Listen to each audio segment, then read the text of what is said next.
एक समय की बात है, एक ऋषि के मन में ख्याल आया, जो लोग अपना पाप धोने गंगा में आते हैं, इस तरह से गंगा ही पापी हो जाएगी। इस बात से ऋषि कई दिनों से परेशान था।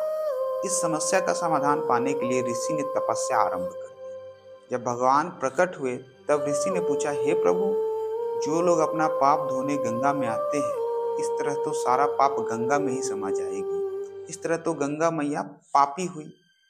तब भगवान ने जवाब दिया, चलो हम इस बात का जवाब गंगा मैया से ही पूछ लेते हैं। भगवान और ऋषि दोनों गंगा के समक्ष पहुंचे और उन्होंने पूछा, हे गंगे, सभी लोग आपके यहाँ पाप धोते हैं, इसका मतलब सारा पाप आप में ही समा जाता है, इसका मतलब आप भी पापी हो। तब गंगा मैया ने बड़ी ही सरलता से जवाब दिया, मैं कैसे पापी हुई, मैं अपना सारा जल लेके समुद्र को सौंप देती हूँ।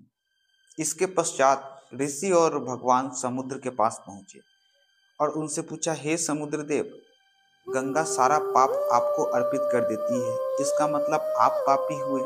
तब समुद्र देव बड़ी ही विनम्रता से कहा, मैं कैसे पापी हुआ, मैं तो सारा पाप को भाप बना के बादल बना देता हूँ। ऋषि के मन में बड़ी ही उलझन थी और पहले से तो उलझन थी और भी उलझन पैदा होने लगी। जिनके पास भी जाता था उनसे असंतुष्ट होके आता था, सब एक दूसरे पे भारा टाल देते थे। अब क्या था, ऋषि और भगवान बादल के पास पहुंचे और बादल से पूछा, समुद्र ने कहा भाप बना के पाप को बादल बना देता है, इसका मतलब सारा पाप आपके पास आ जाता है, तो क्या आप पापी हुए? फिर क्या था, बादल ने भी वही जवाब दिया, मैं कैसे पापी हुआ, मैं तो सारा पानी को वापस पृथ्वी पे भेज देता हूँ और उसी पानी से अन्न उगजता है और वही अन्न मानव खाता है, इस तरह तो मानव ही पापी हुआ।